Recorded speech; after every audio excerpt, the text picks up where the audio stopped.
Adam, thank you very much for being a guest. You? I'm going to start with my Inside the Actor Studio questionnaire. What is your favorite word? My favorite word at the moment is prolixity because somebody said it to me after I did an interview and I'd never heard it before, and apparently it just means somebody who rambles on too much. So that was useful feedback. What is your least favorite word? Clench. What is your favorite swear word? I mean, it's probably fuck, isn't it? Has UK politics caused you to use it much recently? Immense amounts, yes. Although, when was that not true? What is a sound or noise that you love? A sound or a noise. Hmm. Um, the beep of my oven when it tells me that food is ready. What is a sound or noise that you hate? The beep of the smoke alarms in the adjoining flats to mine. Uh, is that because of anything you've cooked? No, thankfully not. What is your favorite book? My favorite book. I'm a big fan of The Spy Who Came In From the Cold by John le Carre, and more recently, I've really enjoyed Failed State by Sam Friedman. I have yet to read the latter. It's really good. Yeah, Finally, is there a fictional character who you like to imagine yourself to be? I don't know what I imagine myself to be, um, but I think I was disproportionately influenced by a sort of what would Captain Picard do from watching too much Star Trek as a kid. Um, so I feel like a problem over the last 10 years or so has been everyone trying to be their own pollster. Even ordinary people sort of obsessively consume polls or try to shut down arguments by pointing to one that supports them or try and game polls ahead of elections. So I thought I'd begin by asking, what are opinion polls good for and what are they not good for? Um, at the risk of sounding a bit kind of philosophical, like, opinion polls are good at telling you how people have responded to questions you put in front of them. So the challenge is always knowing what that does and doesn't mean and avoiding overinterpreting that. So in our business, obviously, like commercially, it's quite good for us that lots of people want to use opinion polls to prove a point and to show how popular their argument is or their position is. And as I said, from a commercial perspective, we have little incentive to dissuade people from that. The argument we try and make, though, is that, like, look, basically, you can get people to agree with just about anything you put in front of them. Where something shifts from being a genuine test of opinion to testing the reaction to a message is often quite a grey line, and some people pretend that the latter is the former. Generally speaking, the skill or the challenge isn't being able to differentiate between the two, and having enough background knowledge of how things tend to play out and what kind of results different questions will tend to get. So one really good example, I think it's from Anthony Wells's blog back in the day, but there's a phrase of "Would you like a pony?" question. So there's certain types of question you put it in front of people. There's no trade-off element to it. It's would you like the government to spend money on this good thing? So obviously yes. Why would anybody say no to that? So what we will often tell clients and what we'll tell anybody else is that okay, yeah, that will get you your 60-70% agreement, but it won't tell you anything about how it affects how people might vote, what people's prioritization is versus other issues, how people would actually react when you put a trade-off in front of them. And so asking questions like that is often a lot more useful, but it's in terms of trying to make a point with polling, it can often be less useful. No, I did an interview a few months ago with the behavioral scientist Nick Chater, and he wrote a book a few years ago called "The Mind Is Flat." And basically, his overarching argument was that no one really has any deeply held beliefs. Um, they basically your brain is a combination of um, sensory experience, memories of previous sensory experiences, and your imagination, and fitting those two together.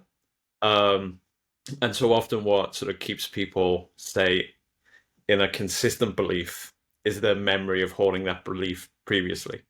Um, and so with polls, I often wonder is the extent to which. So, but like my opening question there, Nick's point was often your brain will invent answers on what you think sounds plausible based on previous things, and not necessarily that might be your favorite words or that might be your favorite book. Yeah, that sounds completely plausible to me. In that most of my answers were sort of were different to what I would have answered if you'd given it to me in writing, because I would have thought about it a bit more and actually gone and looked back to the things that just occurred to me.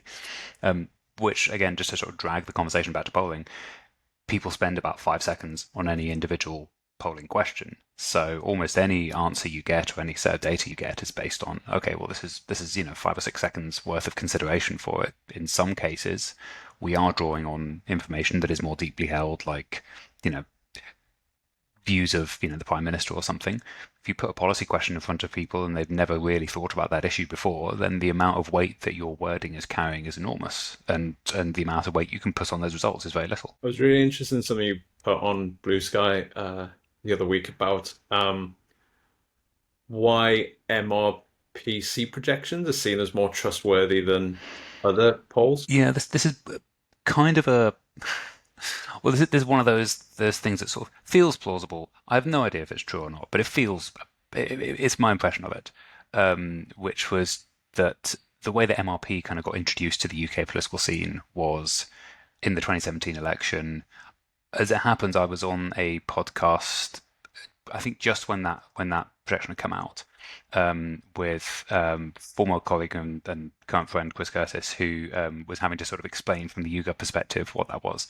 And they were really trying to put lots of caveats on it and say, like, look, it's a projection, it's a model. We're not saying it's going to be 100%. And the way that you know that is just look at places like Canterbury, which it's saying is going to go Labour. Like, obviously, that's an example of an outlier. But in that election, obviously, all the actual conventional voting intention polls had Tory leads of, like 10 points even on the day. And so when they were proved wrong and the YouGov MRP was proved right, everyone suddenly goes, oh, MRPs have the secret sauce. Like there's some magic ingredient that's going into it that makes them correct and the polls wrong. When actually all that was happening really was just that lots of companies were trying to sort of put their thumb on the scale for the Tories because we just had the scarring experience of the 2015 election. And lots of companies also were kind of skirting the bounds of like, is this legit or is this kind of post adjustments and what, from a methodological perspective, should be valid and shouldn't be. So basically, everyone's trying to nudge their numbers to be a bit more Tory friendly, convinced that we're going to overestimate Labour. And those adjustments, I think, just weren't made to that YouGov MRP, because I think that was done by a different team. I don't know this, that's what I think I remember. And so the same data basically produced a near really accurate MRP result, but then adjustments were made which produced a less accurate voting intention poll result. And so this idea that, MRPs are correct and polls are all over the place, and people I think, make the connection that the stuff that goes into MRPs is just the same kind of data. You just collect more of it, and they're just as susceptible to all these, all these decisions and data collection issues and all of the same things that polls are subject to. And one of my favourite lines from the British Polling Council event last week, because I think it was talking about the Servation MRP. The people responsible for that said, well, yeah, the analysis was fine. It's the data that went into it that was wrong.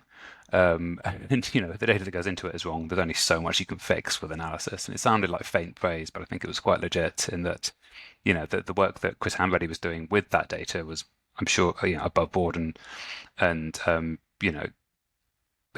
state of the art and high quality. But just, if the data that goes into it isn't accurate, then there's only so much you can do. I mean, it really interests me because I remember in 2019, I was helping advise a LibDem campaign, and we were also obsessive about MRPs because in the summer of 2019, that showed the Lib Dem candidate winning the seat, even though in 2017 the Lib Dems went from first in the seat to third. And so MRP was very much telling us what we wanted to hear. And then sort of all the other polls suggesting a Tory tightening wasn't as well received. Yeah, it's especially especially confusing when you've got lots of different MRPs coming out from different companies. And so campaigns can easily, I'm sure, fall into the temptation of just like picking and choosing the one that quote unquote feels right. And I'm sure that so much of that, to your point earlier, is just kind of reflecting what we want to hear. And you've got a choice of, on the face of it, perfectly equally legitimate bits of information to choose from. So why not choose the one that you feel is most correct, and that if that's the only thing you can use to differentiate. And I think the other thing that MRPs do, obviously, we've got the electoral system that we have. There are huge, local factors that affect every seat, as we saw with all the various independents that won seats. But I think MRPs can exaggerate the extent to which these are local contests, and downplay the national impact. So the one you were talking about, for example, where, especially given the time that it takes to produce them, I wonder if they give an impression that like this is its own isolated little world in this particular constituency and not subject to national changes. When by the time the estimate comes out, the national polls may have shifted a bit and the entire context may be different. I mean, that it's something that took me a while to learn working on parliamentary campaigns in constituencies, of the extent to which we were in our own masters of our own fate, versus the extent to which the national campaign just tramples over that kind of local effort. Because I can remember that the Joe Swinson coming out for revoke Article 50. Was it 50? Oh yeah, That long ago. it was so burned into our minds for so Yeah. long. But yeah, Joe Swinson sort of coming out for revoking Article 50 just like undercut, it seemed. That was like, seemed to be the turning point in the Lib Dem campaign. And it scared off moderate Tories who are unsure of going Lib Dem. And then sort of people also then went to Labour to try and stop the Tories, and the Lib Dems got squeezed. And despite the best efforts of our campaign, we just couldn't overcome that big policy shift from the top. I'm always fascinated about the story of how that policy was decided upon, because versions that I didn't go to the Lib Dem conference or anything, and so everything I know is very, very secondhand. But from reporting that I saw, there was an assumption among members of the Liberal Democrats who voted for it that the leadership must know what they're doing. They must have done the polling on this, and they must have checked that this is, or they must have tested that this is the right thing to do, and because it is quite a big thing to do. And then the stories I heard about from the leadership side was the members are going to demand this. We have to go in this direction, and rather than having, both sides having a sort of conversation about it, is this actually the right thing to do? Both felt kind of bounced into it, and as you said, it might have ended up being disastrous. I mean, the extent to which that policy was immediately undercut by Boris Johnson getting a deal. I think there was something to be said for it as a policy when the only alternative was looking like no deal, but obviously that it's a huge hostage to fortune, which it ultimately was. I remember the candidate that we had. His argument was that it was the perfect. It was the extreme counterpoint to no deal, and that's why the Lib Dems should argue it. Mm. The Brexit Party and Boris Johnson was arguing for no deal. Therefore, logic dictated that the Lib Dems must propose the most extreme position on the other side, Mm. and that's why it will be successful. And it did not prove to be the case. Drag the Overton window towards hard Remain as much as you can. Yeah. So we're a couple of weeks away from the local elections, where Nigel Farage's reform made huge gains, as did the Lib Dems and the Greens. And I thought I'd start by, could you give an overview of where the parties stand right now? So, in terms of their kind of national standing, I mean, one way to understand the local elections is that for the last couple of sets of local elections, voters have been unhappy with the state of the country and have pulled the lever, marked change. In 2023 and 24, that was Labour. In 2025, the Conservatives are still discredited, Labour are now deeply unpopular. Okay, the next available option is reform. So to an extent, a lot of it is that, and there is also this sort of tectonic shift on the right between the Tories and Reform. I heard various, well, again, sort of secondhand, but various sort of Tory people saying that Labour has become unpopular too quickly for us to be able to do any kind of reconstruction and rebuilding. And therefore all of the sort of the change votes go straight to Farage. But polling since the election up until recently was showing largely sort of a sort of three-way tie, or generally speaking, the Tories weren't ahead, but you would have as many polls with Labour ahead as you would with Reform ahead.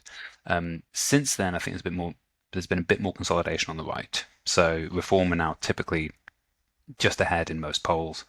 So typically in the sort of mid to high 20s, Labour in the low to mid 20s, and the Tories just about sort of scraping 20-ish. So one of the other ways that I think it was James Kangosurian, who's always got a gift for the nice phrase, but he had a phrase called block dominance, which is essentially just if you add up the various parties that you consider to be the right and the ones you consider to be the left, what's the overall like share of those? So in the last election, I think the sort of the left bloc got about 54% of the vote, and the right bloc got about 39%. And now, if you add up the shares of each party in current polls, they're about sort of even, and it alternates between a 2-point lead for the left bloc and a 2 or 3-point lead for the right bloc. It jumps about a bit depending on which polls you use, but on averages, that gap has been sort of erased. And as I said, a big chunk of that is the sort of the change, anti-system, anti-status quo vote moving to Reform. The other thing, though, is that the thing that has hampered smaller parties in the past is that first past the post obviously has got that kind of, that sort of, I think it's 30-ish% threshold where if you're below that, the system punishes you harshly, but if you're above that, then it starts to really dole out the wins. So there is evidence that based on their national equivalent vote share, and as I said, the sort of decline of the Tory vote share and defections and things, Reform is possibly looking like supplanting the Tories as the main party on the right. And once you do that, I think, I don't know how recoverable that is for the Conservatives. From Labour's perspective, I think the real problem Labour's got is that it's not unheard of for, obviously for a government to get battered by midterm elections, possibly not as as soon as this one has. But the things which you would expect to lead to an incumbent government recovering are not guaranteed by any stretch. So the things you would expect,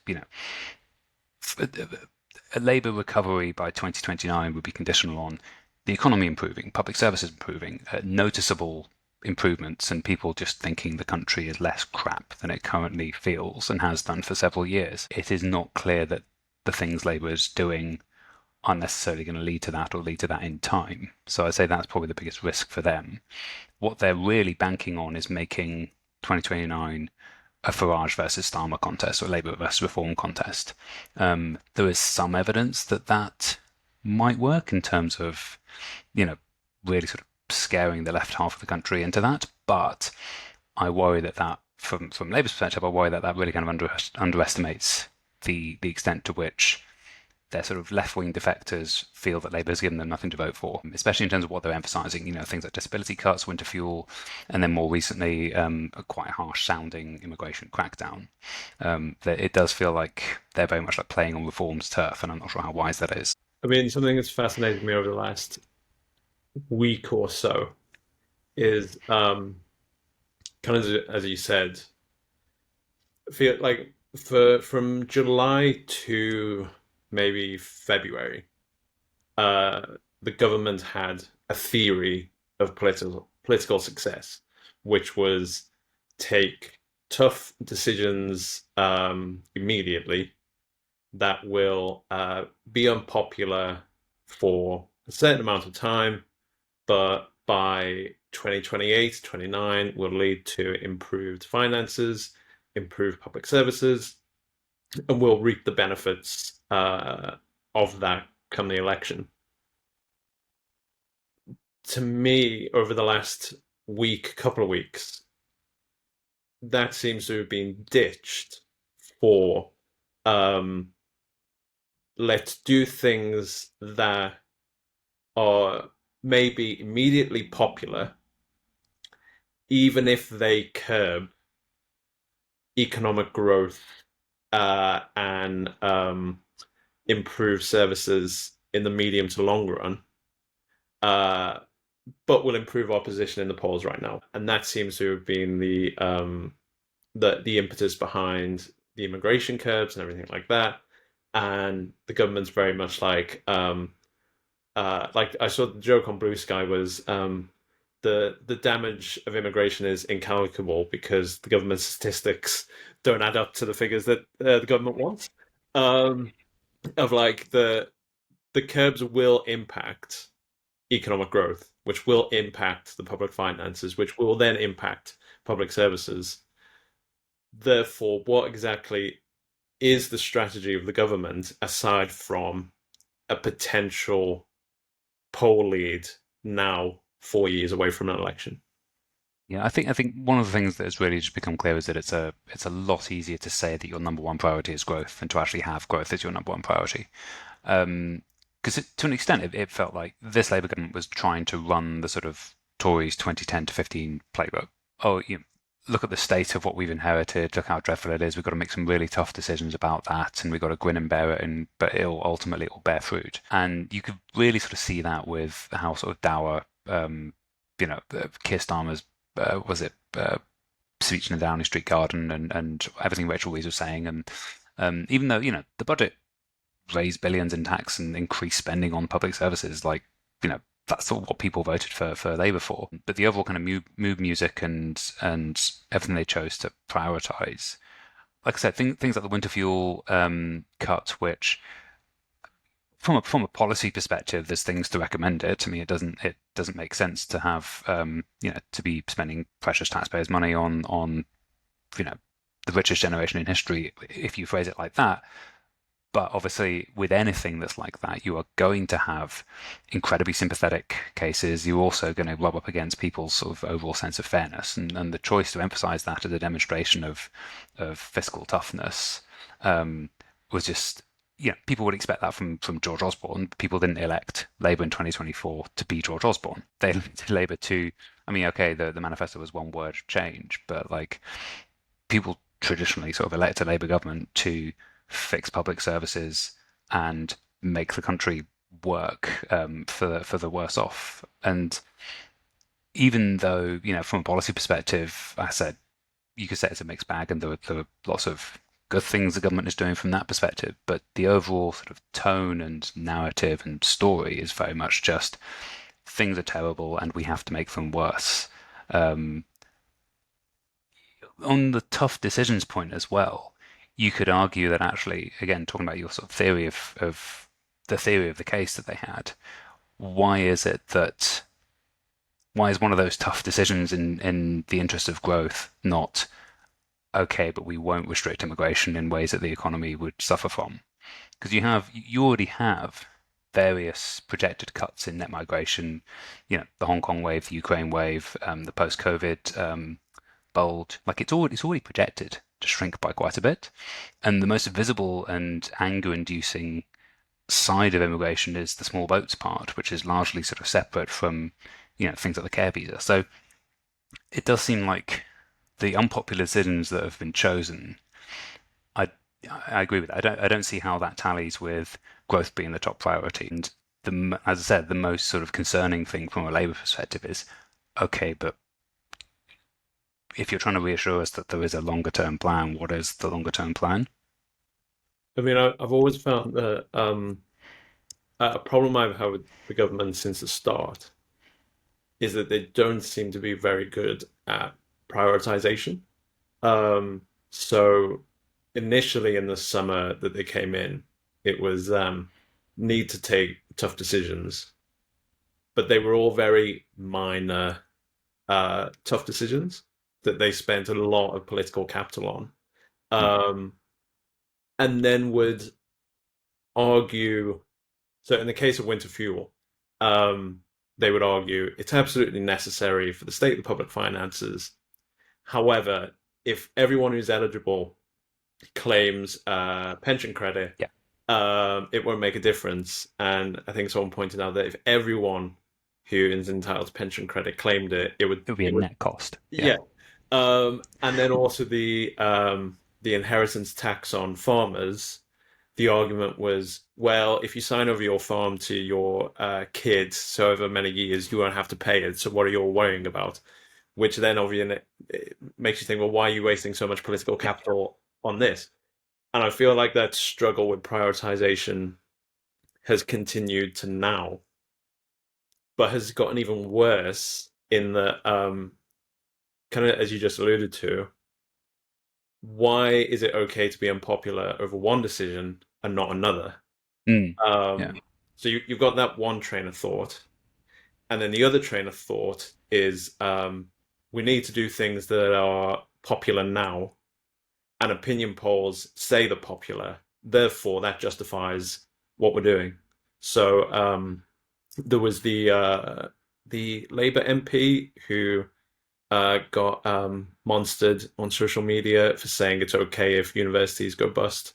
Um, Yes, I don't remember the name, but I do remember seeing that. And uh, and I think there was he posted a tweet of something like, he was in an argument with someone on X, and he said something along the lines of,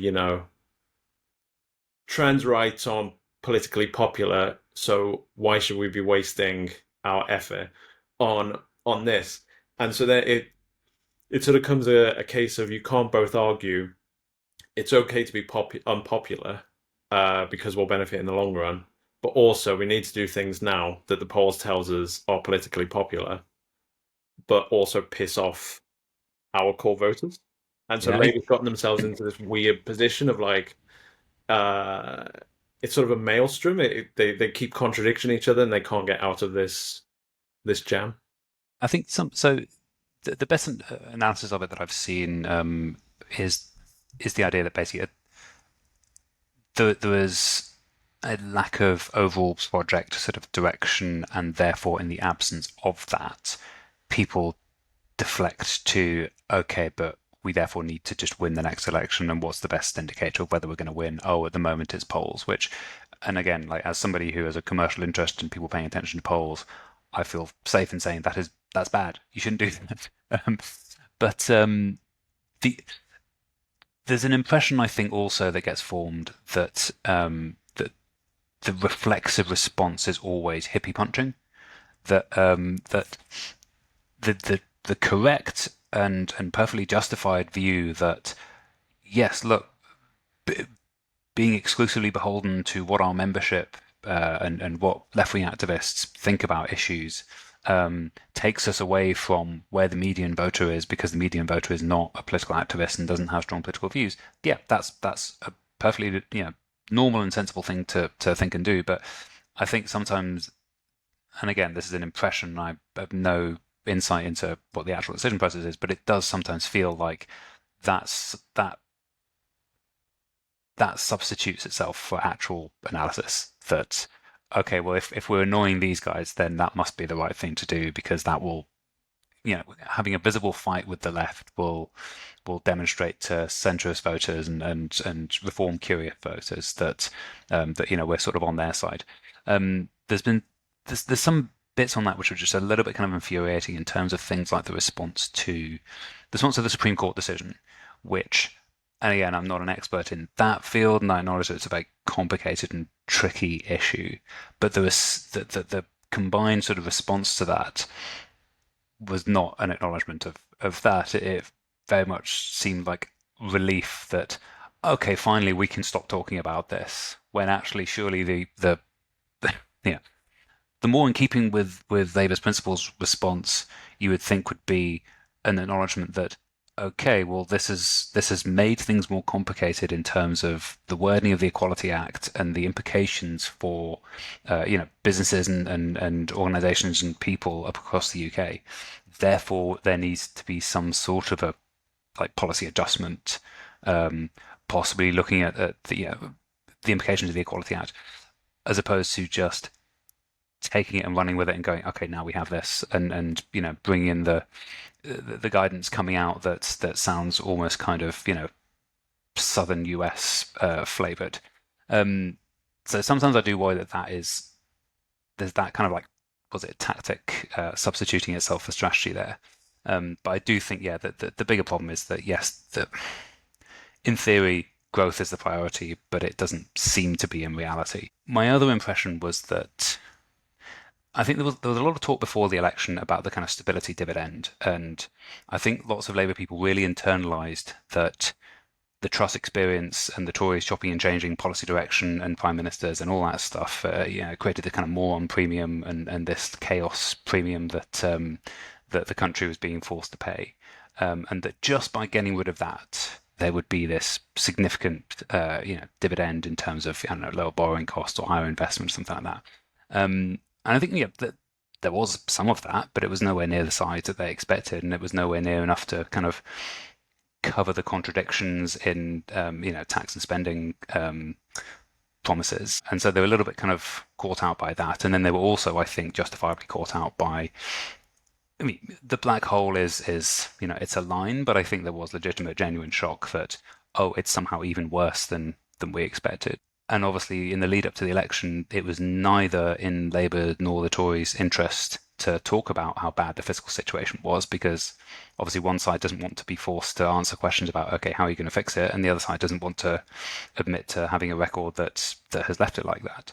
So suddenly that falling away, it's in nobody's interest to pretend that the situation isn't bad anymore, and that leads to a general, sort of crashing of the vibe a bit. So suddenly all of the talk about, okay, we're going to change things, we're going to fix public services, we're going to make everything run better, suddenly gets immediately replaced with, okay, we're now going to have to make changes to personal independence payments in order to make the OBR score this in a certain way that it doesn't breach our fiscal rules, and then we'll probably have to do the same thing again in 6 months' time, and nobody thinks that's a good way of making policy. I saw someone on Blue Sky today said uh, the whole approach of Starmer in terms of public finances is that's a problem for future me. Um, and thinking about it, I think that's something that's true across the spectrum. So trans rights in the early 2020s, Starmer generally avoided getting drawn into trans rights, women's rights, uh, because it was too much of an argument he didn't want to get into, and that's a problem for future me. Yeah. And future me is the Supreme Court decision and the EHRC, and then now that's a problem for future me down the road of when there might be a change to the Equality Act, but I can worry about that later. And then same with public finances, or same with immigration curbs. That's a problem for future me. We just have to get through this cycle.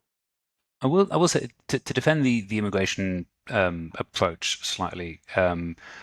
My strong impression from a lot of the so, for example, I helped a tiny bit with this project that Persuasion UK did about reform curious Labour voters, which is a really great bit of work by Steve Akehurst. But one of the things that I took away from that is that, to an extent, immigration is kind of a hygiene factor, not necessarily in terms of the absolute numbers, because this is one of those things where polling tells you different things. Because if you ask about overall number, people go, "My God, that's a lot." And wouldn't it be better if that was lower or even negative or something, whatever the impact on the economy that is. But if you ask about specific groups of people, if you ask about people coming to work in this sector or that sector or whichever, for almost all of them, there's net support for staying at the same level or increasing. So I'm not an expert in the economics of the care sector, and I'm sure there are good and bad arguments for getting rid of the care workers visa. But in the abstract, if you ask people, do you think we should let people move to this country to work in the care sector, on balance, they say yes. It's just when you add up the total amount, people think it's a big number, and so there's a contradiction there. But I think that from a voter perspective, you do need to demonstrate some degree of control, or you need to demonstrate that it's not out of control, because that, I think, is where where people kind of freak out. And so, especially for a government of the left, it's important to show to voters that even if it's you don't have to show that you don't have to pretend that it's your highest priority and it's your number one mission for getting into government, but I think you do have to show, look, we take this seriously, and we're not gonna sort of have the piss taken with some of these kind of more egregious cases. Obviously, things like small boats, it's a much more difficult policy challenge than simple solutions make it out to be. It also has this kind of toxifying effect in that I don't know the exact number or even what the audience of this poll was, but there was a perception that something like 50+% of the net immigration figure was arriving by small boats, which is just nonsense. It's obviously nowhere near that high, but it's the most visible and it's the most blatantly kind of illegal and infuriating aspect of that. So, I mean, I even think like experiments you can never know the answer to, but hypothetically, if you could kind of magic wand and stop the small boats issue, if you could take that, combine that with the already expected declines from, like I said, the lack of a Ukraine refugee wave, the lack of a Hong Kong wave, and the lack of the post-COVID bump, like you could just wrap that up and call that a win from that perspective. So I think focusing on the overall number is more of a mistake, given that it's coming down anyway, and that it won't really affect the small boats thing.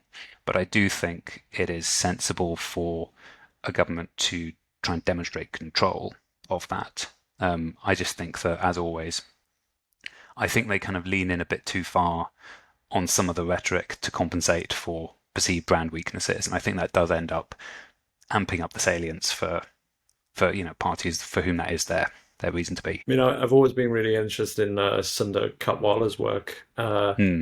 and I remember him writing a report into the 2014, 2015 about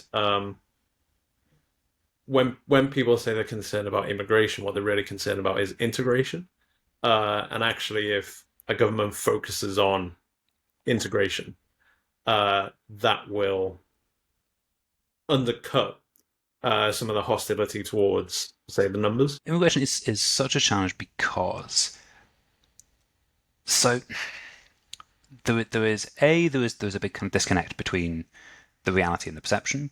And so, for example, I mean, a question that I'm going to put out on a poll this week, so I will let you know the result when I find that. But I'm really curious as to whether people think that this country is better or worse at integrating migrants to this country than other equivalent countries are. Like, do they think that we handle integration better than France, Germany, the US, etc.? They'll probably say that Australia does it best because everyone thinks Australia does everything best. It's got an amazing brand image in the UK. But that's one thing, is that I think the evidence is that this country is actually pretty good compared to most of our peers in terms of integrating migrant communities. Like, obviously it's not without serious problems, but as a comparison. But I think the other issue is that it rubs up against things which are kind of core to the British psyche in terms of people taking the piss and queue jumping and that sort of a thing. And because most people's experience of immigration comes in the form of either like generally attributing problems with public services and shortages to migration, or if you live in, if people moving in near to where you live and general kind of feelings of crowdedness, or if you live outside of cities and coming into cities, because generally speaking, we for the most part have multicultural cities and kind of lily white countryside, although that's obviously kind of gradually changing as people move into suburbs. Lots of people's experience of it is kind of skewed towards things that they're likely to find negative, whereas the commensurate increase in GDP or improved tax take and that sort of thing, that's not something they experience day to day, and so it's difficult for that. So I think that my general thing that I've always wanted to try and test is this idea of just like fair migration, fair immigration. Partly because fair is just a nice word that everyone can imagine what they want, but I know from some of Sunder's work, which I think is excellent, also More in Common have done a couple of bits about it, but in lots of cases, people take the kind of welcoming, humane approach to things. It's just that it's so easy in aggregates to dress it up and to present it as overwhelming, and to also to highlight the bad cases, and that will always be the case. Several years ago, I interviewed Peter Ricketts, the former national security advisor, and a point he made that the word community, because he's former ambassador to France and spends a lot of time in France. Um, in French and in English, community is seen as a polar opposite word. In English, it's and in England, in Britain, it's seen as something inclusive, and sort of you build a community, you bring people into the community, and it's a positive. In France, it's a negative, and community is seen as the others, the people who aren't integrated into the French state. Oh, that's Um, fascinating. yeah, and so when you said about the peers, I thought that was a sort of fascinating sort of difference in how the two countries view integration. Especially as I wonder if, and again, things to test in polling, but I have a sneaking suspicion that the French approach of you're not even allowed to ask ethnicity questions would be superficially quite popular, because yeah, people like the idea of everything being equal, everything being fair, and it's seen as that, even if actually it leads to worse outcomes, or I don't think people would clock straight away that it could lead to worse outcomes and massive disparities, and also hinder the state's ability to do anything about those. But yeah, there's always this kind of British thing of like at the same time running the country down, but somehow also we're a really soft touch and give loads of wonderful things away for free. And it's the weird thing of people often kind of not being able to understand why would somebody want to move to this country, and therefore they default to, oh, it must be because we give loads of kind of benefits and free stuff away. It's like there's other good things about this place. There's other reasons why people want to come here. Something else I found interesting about that persuasion research is the, there's a difference between reform voters and reform curious Labour voters, Absolutely, yeah. and for those Labour curious reform voters, they are much more uh, positive towards net zero and the green transition, um, which seems one of Labour's positive Mm. policy agendas, that lots of work is happening in. And then, sort of weirdly, then you also see briefing against Ed Miliband and his efforts in net zero. Um, so I thought that was the the I always see this criticism of, say, allegedly Morgan McSweeney, but more generally Labour, as chasing the polls. Mm. Um, but actually, as we alluded to earlier, looking at polls that seem to reinforce whatever you think and not actually going deeper into the granular views of people. I would say just from the limited amount I know about the way that Labour works, it's much more to be focus groups. Um, but that's a side point. I mean, focus groups are always a little bit determined by who you aim to recruit for. By definition, you're probably going to end up trying to. This doesn't feel like it's breaking confidence to say that basically Labour's two of the groups that Labour will pay a lot of attention to are the voters that they're possibly losing to their right and the ones that they're losing to their left. So that reform curious group, there's different definitions of it, but depending on exactly which questions you use. But that's definitely one of the key groups. Another key group, though, is okay, who are they in danger of losing to, the Greens, the LibDems, and how susceptible are those voters to a squeeze message if it's like it's us or Farage? Like I said, my worry is that saying it's us or Farage to those voters on the left, and if at the same time you're trying to kill the things that those voters like about Labour, um, doesn't feel that convincing. On the net zero side, yeah, you're completely right. Like that, the reform curious Labour voters, net zero is one of those things where the people who are actively opposed to it are a really small, like, kind of minority. Like there is a movement, like there's the core reform voters, some Tories, and there's a bit of a movement in the some the right wing papers to, not to say that it's not a thing that we should do, but just to really blow up the practical cost of doing anything about it. Which that's a bit more of a reasonable take given what polling tells us, which is that almost everyone kind of supports it in the abstract. There's just differences in the degree of cost that they will accept to do that, which I think the smart people in the climate movement have always acknowledged that you've got to find ways to make it compatible with people's quality of life. There were no votes in trying to get people to accept like hair shirt environmentalism. You're just not going to get that. I do also think one of the reasons for the Green Party's success in some more rural areas is basically NIMBYism dressed up as environmentalism. In that, now we can oppose the building of infrastructure and houses, but feel good for doing it rather than just feeling selfish for doing it. But you're quite right that basically the net zero agenda of the various reasons Labour has given Labour voters to be happy about this government, I think that is one of them, and I think it's underestimated how much negative mood music there would be if there was kind of further rolling back on that. I think there is a real risk in terms of what this government does that some of their actual left wing achievements, like there's a very left wing budget. There's been lots of from a left wing perspective positive positive elements. I think a lot of that tends to get underplayed in the interest of dialing up the stuff that's going to try to sort of appeal to the reform curious, but it also just that dialing up risks alienating more people than their policy achievements bring. The net zero thing is exactly as you said. It's the reform curious Labour voters.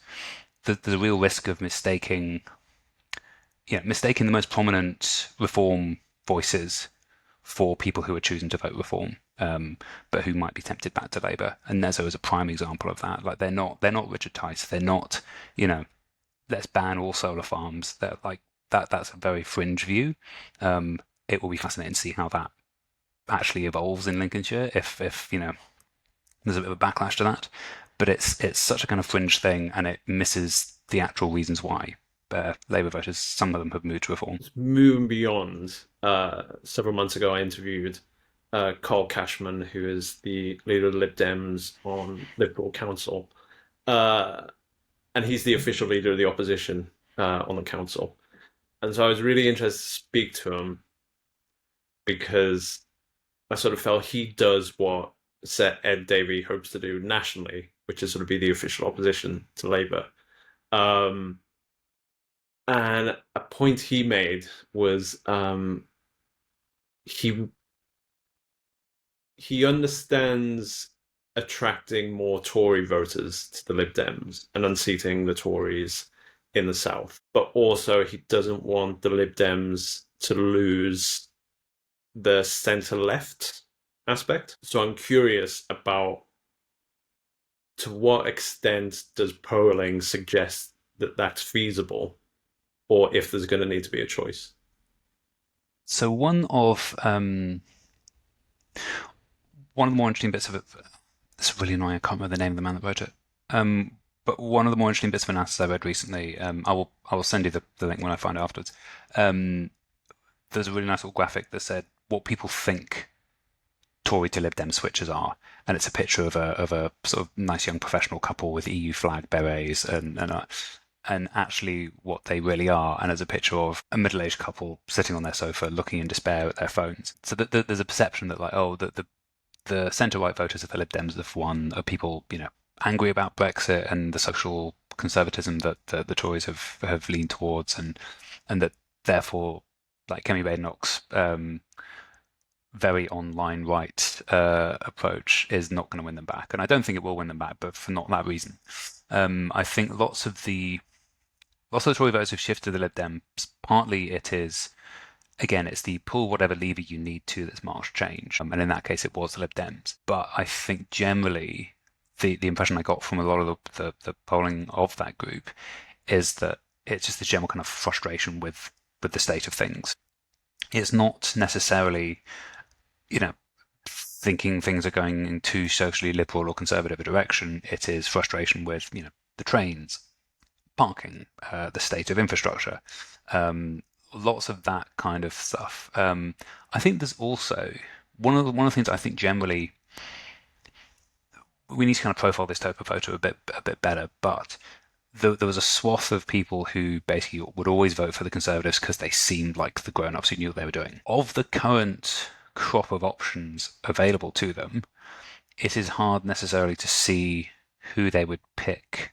I mean, probably the Lib Dems, actually, just in terms of frustrations with Labour and the Tories and Nigel Farage not seeming like that. There is that kind of quiet competence voter who I think Keir Starmer appealed to a fair bit, and that's why they were comfortable pulling the Lib Dem lever if he was going to be the Prime Minister. It's possible they would think that again if they're faced with a choice between, okay, do you vote for do you vote for the Lib Dems if they're still seen as essentially a vote for Keir Starmer to be Prime Minister, and especially Ed Davey being quite a sort of non-threatening person.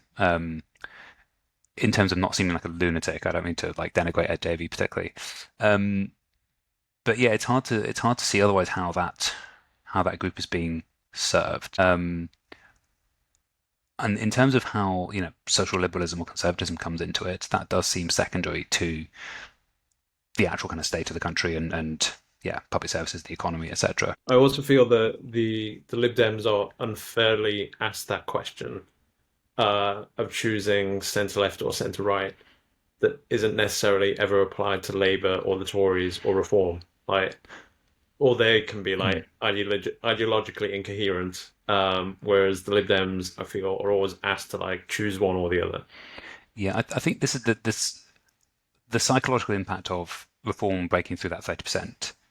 I think that one of the really important possible impacts of that is that it allows Farage to say, no, you don't need to ask me that question of who will you support. You need to ask the Tories who they will support. I mean, until the next election, obviously the Tories still have 100 plus MPs. Reform only has a handful, but in terms of momentum, it's a much stronger position for him to make that argument.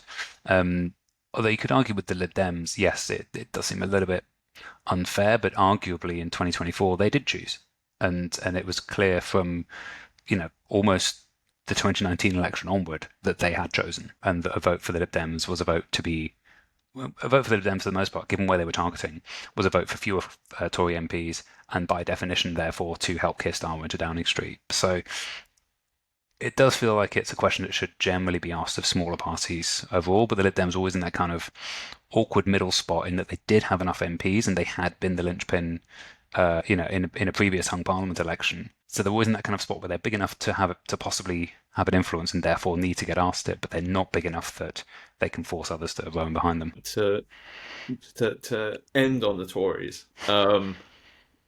back in I think it was August or September, I interviewed Damien Collins, the former Tory MP, and I put to him the whole could the Lib Dems supplant the Tories as the official opposition? And his argument was no, because there are centre-left solutions to problems, and there are centre-right solutions to problems. So whether it's immigration, the NHS, public services, there's a centre-left solution, there's a centre-right solution. The argument is over which is best, depending on level of taxes, level of spending, whatever. Whereas there is no Lib Dem solution to the NHS or immigration, because the centre left has Labour, the centre right has the Tories, and that's the duopoly that will always reassert itself.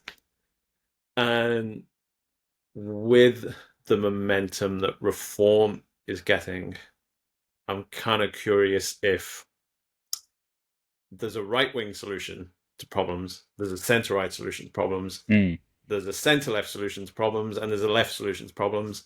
And the Tory party is losing being the institutional voice for that centre-right and right-wing solutions to those problems. I think that is, yeah, that is a hugely important point. I think also the possible change in the rankings of who is the dominant party on the right, I think partly is down to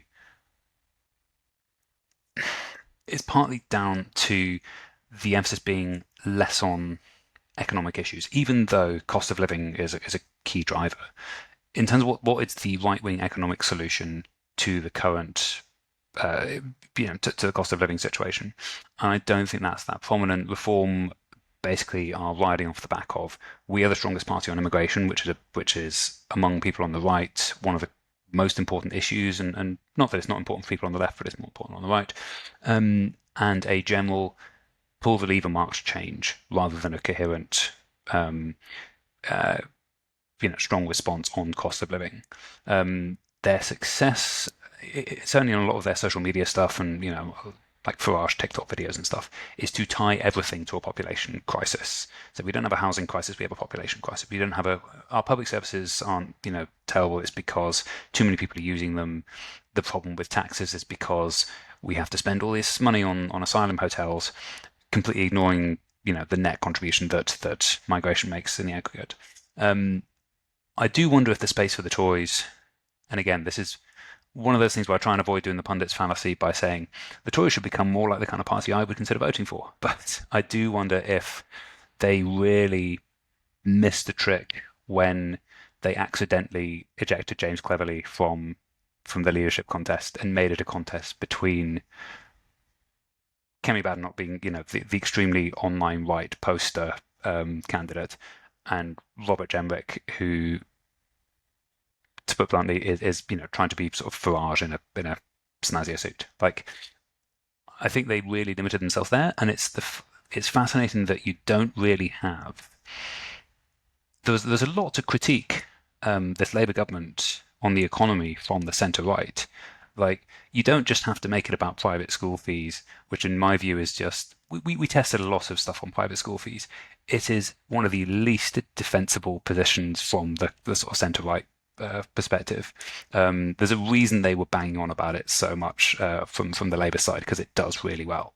But there are other things you can say about, we're putting all of the burden, we're making it harder to hire people, and we're expecting, business to do lots of the heavy lifting in terms of, social policy changes. We're making conditions more difficult for businesses while expecting the economy to grow.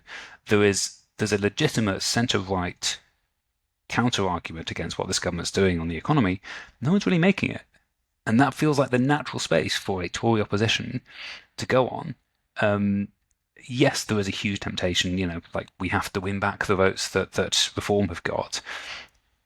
But I think in terms of giving the Tories distinctive space, they're onto a loser. And there is almost no, I just can't see the, Nigel Farage is right, don't vote for him approach working for the Tories. I also can't really see it working for Labour, but from a Labour perspective, my hope is that they are seeing it as a hygiene factor so they can then concentrate on doing things which people actually elect them for.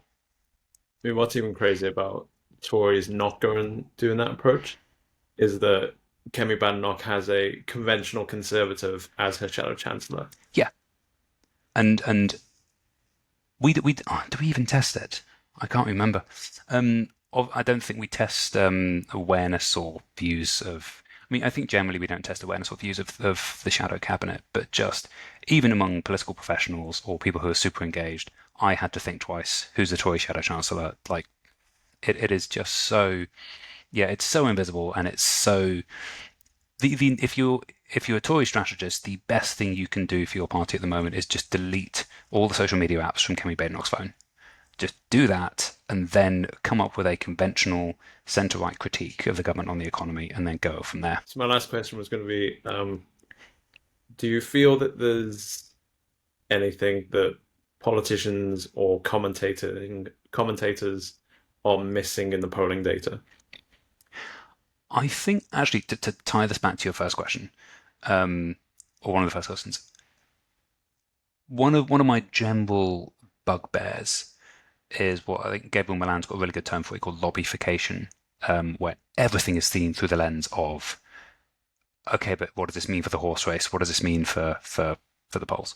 Personally, I like to chuck a lot more stuff into polls in terms of trade-offs and outcomes, and what would be your preferred outcome, and how would you feel about that?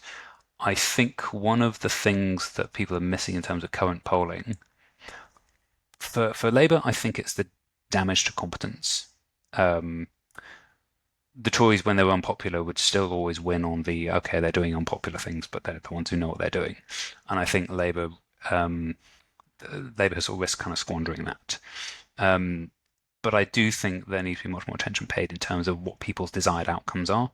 Because exactly as you said earlier, like a lot of the focus is on, or seems to be on, improve the immediate polling position for 2025, possibly at the expense of better outcomes in 2028, 29. And that just seems, like a mistake. And like I said, my hope is that it's mainly about sort of positioning. Um, but yeah, the fact that yes, we're what, a fifth of the way almost into this parliament, that leaves four-fifths to go. And so I think there was way too much emphasis based on far too specific issue-based polls rather than bigger picture things. Adam, thank you very much. Thank you.